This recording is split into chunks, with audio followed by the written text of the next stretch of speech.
Hi, I'm Judy Herman, and I help leaders and families create connection beyond conflict.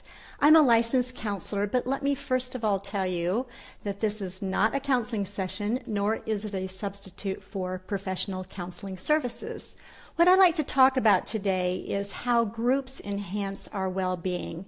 First of all, I just recently posted a blog post called How Groups Enhance Our Well-Being, so please check that out at judycounselor.com, and also be aware that I'm going to be facilitating some groups, and the next one coming up, I have been facilitating groups actually, but the next one is called Courageous 2017, and it's an awesome group, and it's going to start up April the 6th. So give me a call if you're interested, and you can call me 423-551-9916. But let me tell you, first of all, if you take nothing away from this, is I'd love for you just to know how important it is to be a part of a group. The reality is, we've all been born into groups, haven't we? Into our family of origins. And most of us have had siblings, and we've had relationships, and we've grown up, and we've learned how to get along. We've learned a lot about ourselves that way.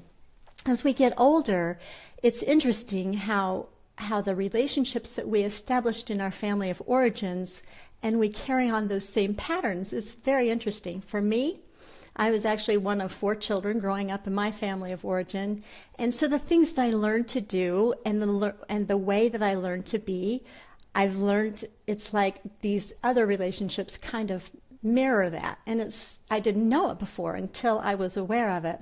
But what groups do, it really helps to establish some good patterns and new relationship patterns that are healthy for your other relationships. So one thing that I want to talk about with groups is, yes, we're all familiar with groups, at least living in this area of the world, and we might have gone to church and Sunday school. We might have been a part of Al-Anon meetings or Celebrate Recovery. My husband actually leads a Depression Bipolar Support Alliance group every Thursday night here in Chattanooga. We're all familiar, and whether it's staff meetings at work or coworkers or, staff meetings or faith communities or hiking clubs, whatever, we're all familiar with groups. So we're really born into that, and we need social groups. And I actually did a tweet here, which I think is pretty interesting, that it's the groups' interaction with other people are actually mirrors to our own souls, and we can learn about ourselves. Here's the thing, the older we get, I think it's just more easy to become isolated. I mean, when we're growing up and we go to school and we have friends, and then the older that we get, it's much more difficult. And a lot of times we get isolated and we don't even know that we're isolated. Groups are actually our lifeline during difficult times. So even if you're married, even if you have your own family, it's easy to even get isolated in that regard. And it really does your marriage a favor and your family a favor if you have relationships that are healthy apart from that and other groups. So we're designed to be in groups, and I follow a neuroscientist, and he was a medical doctor, and he's an awesome guy, Dr. Dan Siegel. You can look him up. But he talks about having this healthy mind platter, and our social connections are part of that. And I've actually done some reading recently about the value of relationships, long-term relationships. So I am so much for groups and for relationships. Some of you may have been a part of a group in the past, and you probably have all experienced this. You get in a group, and one person will dominate, or another person will just totally be silent. That happens almost 100% of the time. That's why it's very important to have a facilitator that can help even out that dynamic, and also to know the difference between what's a healthy group, no matter where that's coming from, whether it's family or staff meeting or other things. What's the difference between healthy and unhealthy groups?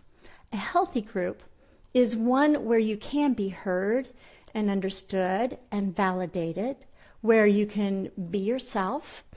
And I actually made a list of this. Yeah, where you can feel positive or even energized, perhaps even challenged to grow.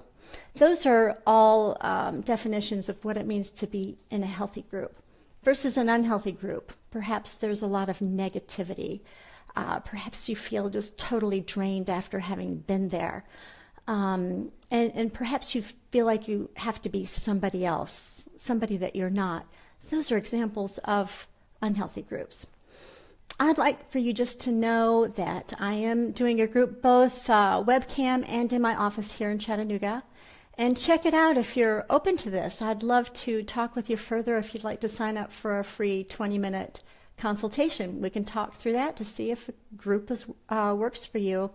And I'd love to tell you more. But so long, and thank you so much for listening. This really means a lot. Remember that this is not a counseling session or a substitute for professional counseling services, and I look forward to connecting with you more. Please, give me some questions, and I'd be glad to answer some about groups and how good they are for you. Thanks. Bye-bye.